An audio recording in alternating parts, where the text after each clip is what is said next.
करते हैं, राइट। तो डेली रूटीन में बहुत सारी तकलीफ आती है ना। तो डाइजेस्टिव सिस्टम जो कि मेनली शुरू होता है पाइल्स का प्रॉब्लम, कॉन्स्टिपेशन का प्रॉब्लम, सबसे बड़ा सिस्टम होता है हम लोग का डाइजेस्टिव सिस्टम। वहां पे परफेक्ट डेफिकेशन होता है, जहाँ पे हम लोग का कॉम्प्लेक्स मॉलिक्यूल क्या होता है, कन्वर्ट हो जाता है सिंपल मॉलिक्यूल्स में।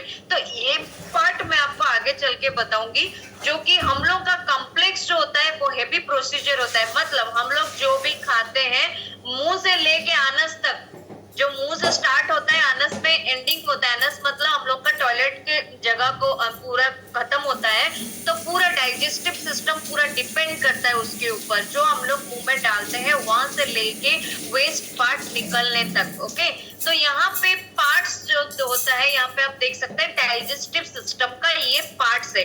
हम लोग खाना खाते हैं, एसोफागस में जाता है, स्टोमक को जाता है, स्मॉल इंटेस्टाइन में कुछ एब्जॉर्ब होता है, जो एब्जॉर्ब नहीं होता है वो फिर लार्ज इंटेस्टाइन को जाता है, कोलोन को जाता है, रेक्टम, एनस, उसके बाद निकलता है। एंड डाइजेशन ऑर्गन जो रहता है हमारे टंग, पहला टंग होता है, क्योंकि सलाइवा क्रिएट होता है बॉडी में, तो वो सलाइवा क्या करता है, बॉडी को एंजाइम लेके जाता है, जो फूड के थ्रू जो एंजाइम निकलता है उसको ब्रेक डाउन करती है।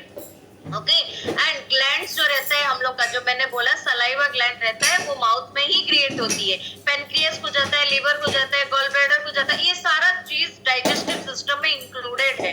तो टीथ क्या करता है, मैं आपको पहले भी बोली हूँ, जो भी हम लोग खाते हैं उसको अच्छे से च्यूइंग करके चबा के खाना चाहिए, ताकि इतना ब्रेकडाउन हो, खाना इतना ब्रेकडाउन हो, आपको कोई भी आगे चल के मतलब डाइजेस्टिव सिस्टम में आपको कोई दिक्कत ना आए। तो ब्रेकडाउन जो फूड जो ब्रेकडाउन करता है टीथ के थ्रू, तो सलाइवा क्रिएट होता है, अमाइलाइज जो होता है कंटेन करता है, वो क्या करता है, जो स्टार्च होता है, जो खाने का जो इलास्टिसिटी जो रहता है ना, उसको पूरा तोड़ देता है। जो दांत हम लोग च्यूइंग करते रहते हैं, खाने को एकदम च्यूइंग करते हैं, तो वो क्या होता है, ब्रेक डाउन हो जाती है। तो जब उस डाइजेस्टिव सिस्टम को जाता है, तब तक खाना अच्छे से पक जाता है, पेट ना कि पच जाता है। पचने से हम लोग का पेट खराब हो जाता है ना।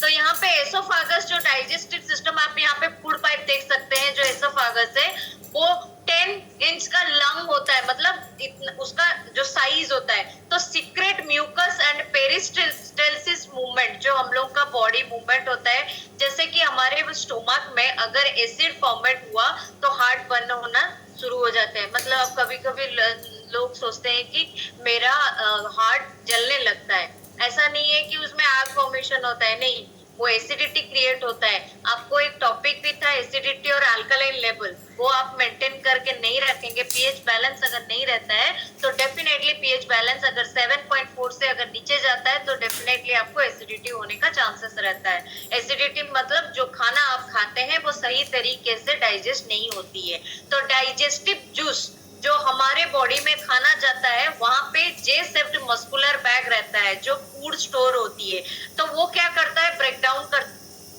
छोटा छोटा टुकड़ा में उसको तोड़ता है। तो डाइजेस्टिव जूस जो क्रिएट होती है, वो एंजाइम क्रिएट करता है, जो ब्रेक डाउन करता है प्रोटीन या फिर लिपिड को ब्रेक डाउन करता है। वो डाइजेस्टिव जूस अच्छी तरीके से फॉर्मेट चाहिए, नहीं होता है तो एसिडिटी क्रिएट होता है वहां पे। तो एसिड क्रिएट होने से आप लोग का, जैसे ज्यादा एसिडिटी क्रिएट होने से आप लोगों का हार्ट बर्न होना शुरू हो जाता है। लेकिन उस फूड से जब एसिड क्रिएट होती है, तब आपका बैक्टीरिया मतलब बैड बैक्टीरिया को किल कर देता है, मार देता है। तो इसीलिए फूड बैक्टीरिया वहां पे क्रिएट होती है, तो इसीलिए हम लोग को फूड डाइजेस्ट करने में हेल्प करता है। एंड 4 आवर्स लगता है, जो कि हम लोग जो फूड खाते हैं ना, जो भी फूड हम लोग लेते हैं, जो जिस तरीके का फूड लेते हैं, जैसे हम लोग मैदा वाला हो गया, व्हाइट वाला चीज वाला फूड हो गया, तो उसको 4 आवर्स लगता है, 4 घंटा लगता है उसको, उसका काम खत्म करने के लिए, मतलब उसको डाइजेस्ट करने के लिए। आप सोच सकते हैं कितना कितना हम लोग लेते हैं, कितना क्वांटिटी का हम ले लेते हैं। तो जो ऑर्गन रहता है, एक्सेसरी ऑर्गन रहता है, not part of the path of food, play critical role, जो कि लिवर, गॉल ब्लैडर, पैनक्रियास, बहुत इंपॉर्टेंट होता है, बहुत ही ज्यादा इंपॉर्टेंट होता है। ये लोग फूड के लिए, फूड उसका मतलब उसका रास्ता, फूड का पाथ जो होता है फूड में यूज नहीं होता है, लेकिन फूड की वजह से इन लोगों का जो इंक्लूडेड रहते हैं, इन लोगों का जो काम होता है वो बढ़ जाता है।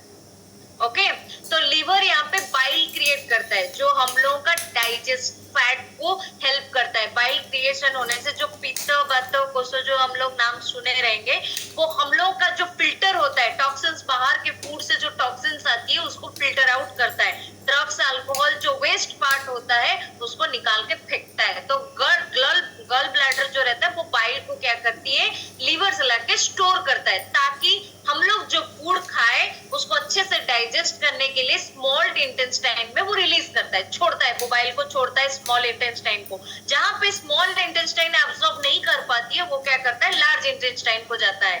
तो लार्ज इंटेस्टाइन में जाके आपको अच्छे से फिर डाइजेशन होता है। तब डाइजेशन होने के बाद जो चीजें हमारे बॉडी के लिए नहीं चाहिए वो वेस्ट पार्ट के हिसाब से हमारे यूरिन के थ्रू डिस्चार्ज हो जाता है या फिर स्टूल के थ्रू डिस्चार्ज हो जाता है। अगर वेस्ट पार्ट नहीं हुआ, रिमूव नहीं हुआ, तो डेफिनेटली किडनी प्रॉब्लम आना शुरू हो जाती है। चाहे एग्जाम्पल यूरिक एसिड हो गया, क्रिएटिनाइन हो गया या फिर यूरिया हो गया, ये सारे चीज हम लोग का वेस्ट पार्ट एक्सक्रीटेड होता है। ये अगर नहीं हुआ तो आपके बॉडी में फिर डिपॉजिट हो जाती है। तो पैनक्रियास जो रहता है वो डाइजेस्टिव एंजाइम को प्रोड्यूस करता है। तो पैनक्रियास में क्या होता है, फैट, कार्बोहाइड्रेट, प्रोटीन, ये सारे चीजों को डाइजेशन करने के लिए हेल्प करता है।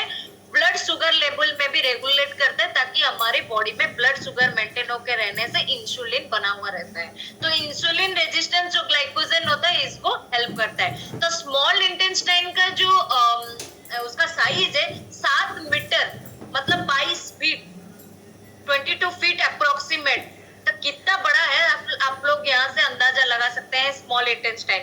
तो उसमें अगर खाना अब्जॉर्ब नहीं हो पाता है, वो अगर लार्ज इंटेस्टाइन को जाता है, तो आप लोग समझना चाहिए मुझे क्या खाना चाहिए।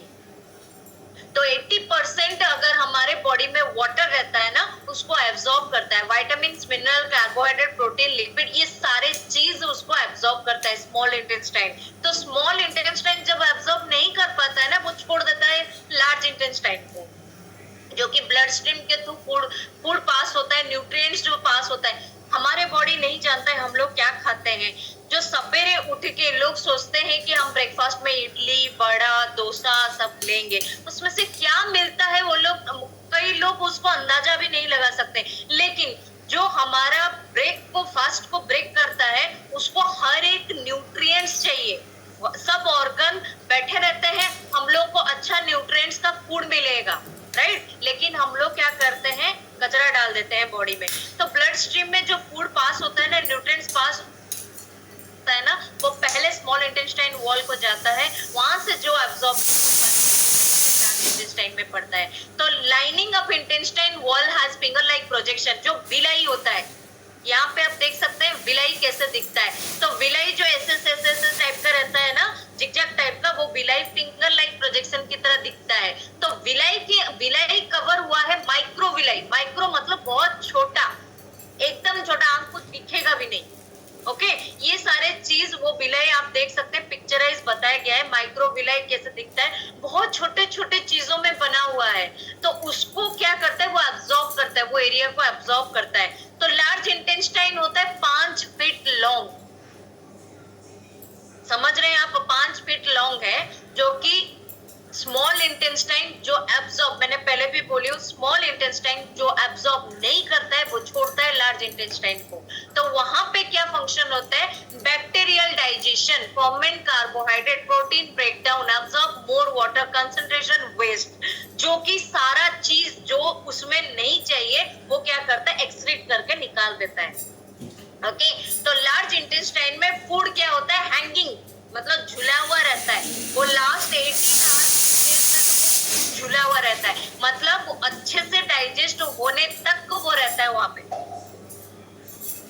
तो यहाँ पे हम लोग को समझना चाहिए, जब हमारे बॉडी जो चीज को एब्जॉर्ब नहीं कर पाती है तो उसको हम लोग को लेना नहीं चाहिए, right? And our digestive system produce enzyme, ये पहले भी मैं बोल चुकी हूँ, जो कि सलाइवा हमारे बॉडी से अमाइलेज क्रिएट करता है, एंजाइम क्रिएट करता है। फिर गैस्ट्रिक होता है, पैंक्रियाटिक होता है, बाइल होता है, इंटेस्टिनल होता है।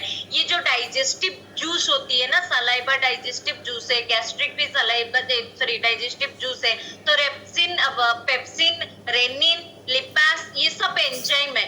तो बॉडी में ताकि हमारे फूड को अच्छे से ब्रेक डाउन करके डाइजेस्ट करने के लिए। तो जो हम लोग 90% जो लोग हम लोग खाते हैं ना, तो वो स्मॉल इंटेस्टाइन को जाता है। यहाँ पे पिक्चराइज बताया गया है, जैसे घर का पाइपलाइन आप देखते हैं ना, प्लम्बिंग सिस्टम कैसा रहता है, उसी तरह हमारा digestive system. Okay, small intestine जो रहता है वो स्वेज पाइप होता है, जैसे हमारे घर का स्वेज पाइप जैसे लेता है, पानी लेता है ना, तो उसी तरह वो स्मॉल इंटेस्टाइन भी हमारे बॉडी का स्वेज पाइप है। जो सेप्टिक टैंक होता है ना, वो कोलोन होता है। ओके, तो जब हम लोग daily fats residue septic tank में अगर भरते जाएंगे, ऑब्वियसली ट्यूब ब्लॉक हो जाएगा। जब आपके ट्यूब टैंक सेप्टिक टैंक में जो चीजें नहीं चाहिए वो जाता रहेगा, वो क्या होगा, वो ब्लॉक होगा कि नहीं, उसको क्लीन करना चाहिए, राइट। तो उसी तरह हमारा डाइजेस्टिव सिस्टम, हम जो फूड जितना क्वांटिटी का चाहिए उतना ना लेके भरते जाएंगे, डेयरी प्रोडक्ट ज्यादा खाएंगे, टॉक्सिक फूड ज्यादा खाएंगे, वो क्या होगा, फूड रेजिस्टेंस कम हो जाएगा, वो पाइप भी ब्लॉक करने लग जाएगा, है ना। तो हम लोग क्रोनिक पॉइजनिंग फिर बॉडी में क्रिएट होना शुरू हो जाएगा, टॉक्सिक बॉडी बन जाएगा, तो एलर्जी क्रिएट होगा, ब्रीथिंग में प्रॉब्लम होगा। कल भी मैंने बोली हूँ, जो कि फूड हम लोग का मेन होता है, फूड डाइट जो हम लोग खाते हैं ना, वो उससे क्रिएट होता है सारा चीज। तो जब कई लोगों का गैस फॉर्मेशन होता है ना, बहुत स्मेल रहता है, जब मुंह से उनका डकार आता है बहुत स्मेल रहता है, या फिर वायु जाता है तो बहुत स्मेल रहता है, कोल्ड वायरस कंजेक्शन, ये सारे चीज, फैटी फूड्स, तो इनटॉलरेंस टू फैटी फूड्स, जो चीज हमारे बॉडी के लिए चाहिए हम लोग उसको नहीं ले पाते हैं। पेन होना, गल ब्लैडर लीवर में पेन आना, लॉन्ग टाइम तक स्लीप, बहुत नींद आता रहेगा, ये सारे चैलेंजेस होना शुरू हो जाती है। स्किन प्रॉब्लम भी आता है। डिसऑर्डर ऑफ डाइजेस्टिव सिस्टम, कैसे डिसऑर्डर होता है, कॉन्स्टिपेशन होता है। हम लोग जो खाना चाहिए हम नहीं खा के जो नहीं खाना चाहिए वो खाते हैं, तो ऑब्वियसली कॉन्स्टिपेशन होगा ही। कॉन्स्टिपेशन क्या होता है, तो डिफरेंट फ्रीक्वेंसी के हिसाब से डिफरेंट पीपल का बाउल प्रोडक्शन होता है। तो बॉडी में जो हम लोग लेते हैं, खाना लेते हैं, वो अगर अच्छे से डाइजेस्ट होके कंफर्टेबली अगर नहीं निकलेगा, एब्डोमेन में पेन आएगा, वो स्टूल वेरी लार्ज रहता है, सॉलिड रहता है, निकलता नहीं है, तो वहां पे कॉन्स्टिपेशन शुरू होती है। हम लोग क्या करते हैं, फोर्सफुली निकालने के लिए कोशिश करते हैं, तो वहां पे क्या होता है, कॉन्स्टिपेशन इरेगुलर होता है, बाउल इरेगुलर होता है, तो वहां पे क्या होता है, आपको पाइल्स आने का बहुत सारा चांसेस रहता है, क्योंकि डिफिकल्टी पासिंग स्टूल, ये सारे चीजें मेरे साथ था, जो कि मैं भी स्टूल पास होने बहुत दिक्कत होता था, बहुत तकलीफ होता था, क्योंकि मेरे को पाइल्स आ गया था। पाइल्स का प्रोसेस भी आगे चल के देखेंगे कैसा रहता है। यहाँ पे दोनों चीज आपको डिफरेंस बताया गया है। आप डेली नहाते हैं कि नहीं, हर कोई डेली नहाता है ना।